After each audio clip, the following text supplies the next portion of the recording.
안녕하세요. 매주 이평가입니다. 힛! 우리의 전통장. 오랜 시간 발효를 통해 향도 구수해지고 뛰어난 감칠맛이 나게 되며 유익균도 풍부해지죠. 전통장의 생명은 뭐니 해도 발효에 있는데요. 발효하는 과정에서 곰팡이가 생기고 우리는 그 곰팡이를 통해 이 장 안에서 어떤 균들이 활동하는지 알 수 있습니다. 제가 지난번에 예고한 것처럼 오늘은 흰 곰팡이와 색이 있는 곰팡이가 어떻게 다른지 말씀드리면서 특히 흰 곰팡이는 걷어내야 되는지 놔둬야 하는지 그 분분한 이야기를 해보겠습니다. 이야기를 시작하기 전에 저를 한번 따라해 주세요. 웃는 것과 먹는 것은 사람을 즐겁게 하죠. 맛있는 된장 드시고 많이 웃으시며 늘 건강하시길 위하여 된장 파워! 장이 익는다는 것은 이 항아리 안에 유익균이 가득 채워져 가는 과정이죠. 항아리에 메주를 넣고 작물을 부으면 메주에 있던 유익균들이 활발하게 활동을 하게 되는데요. 이때 균들이 활성화되면서 작물 밖으로 눈에 보이는 곰팡이가 생기기도 합니다. 그 곰팡이들을 통해 작물 안에서 어떤 균들이 활동하는지 알 수 있겠죠. 일단 파란색, 보라색 곰팡이는 장을 상하게 하고 몸에 해로운 물질을 만들어내는 유해한 곰팡이입니다. 이런 곰팡이가 생긴다면 장을 만드는 환경이 좋지 않다는 것이므로 햇볕이 제대로 들어오는지, 통풍이 제대로 되는지, 습기가 많은지 확인하셔서 환경을 개선해 주시는 게 좋겠고요. 이런 유색 곰팡이들은 뭉쳐 자라면서 굳어지게 되는데요. 어떤 분들은 그렇게 좀 굳혔다가 한 번에 걷어내면 된다, 별 문제 아니다 말씀하시는데, 이런 균들이 자라나서 곰팡이가 되고 포자를 띄워서 더 많이 퍼지게 되면 장을 상하게 할 수 있으며, 상하지 않더라도 장의 맛과 향을 떨어뜨릴 뿐만 아니라 아플라톡신 등 유해한 물질이 발생할 수 있으므로 바로바로 걷어내시는 것이 좋겠습니다.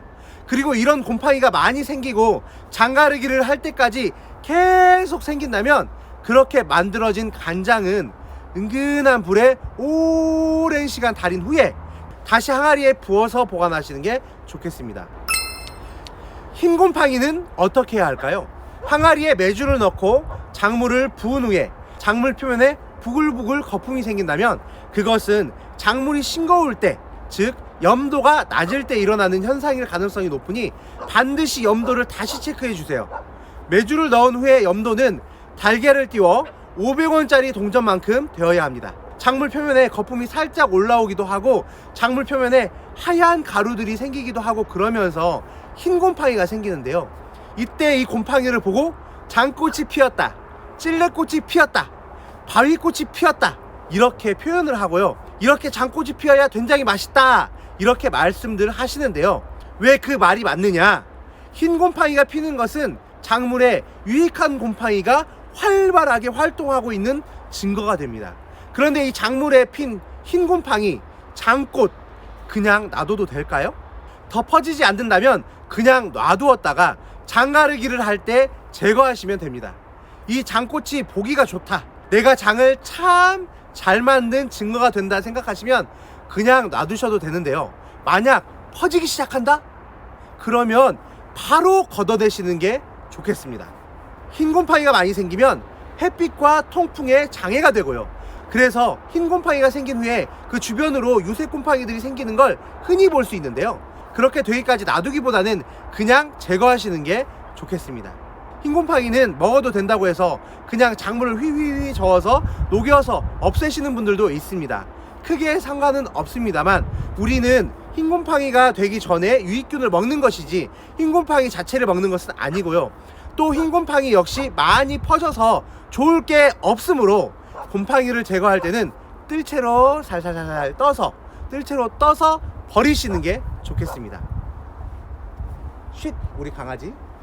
제가 흰 곰팡이를 제거하라고 했다고 해서 장꽃은 쓸데없다, 필요없다 이런 이야기는 아닙니다. 장꽃이 피고 퍼지지 않는다는 것은 염도도 잘 맞추었고 유익균이 잘 활동하고 있는 좋은 장을 만들고 있다는 증거가 되므로 해년마다 그런 장꽃을 예쁘게 피우시는 어머님들의 노하우는 최고다 라고 생각합니다.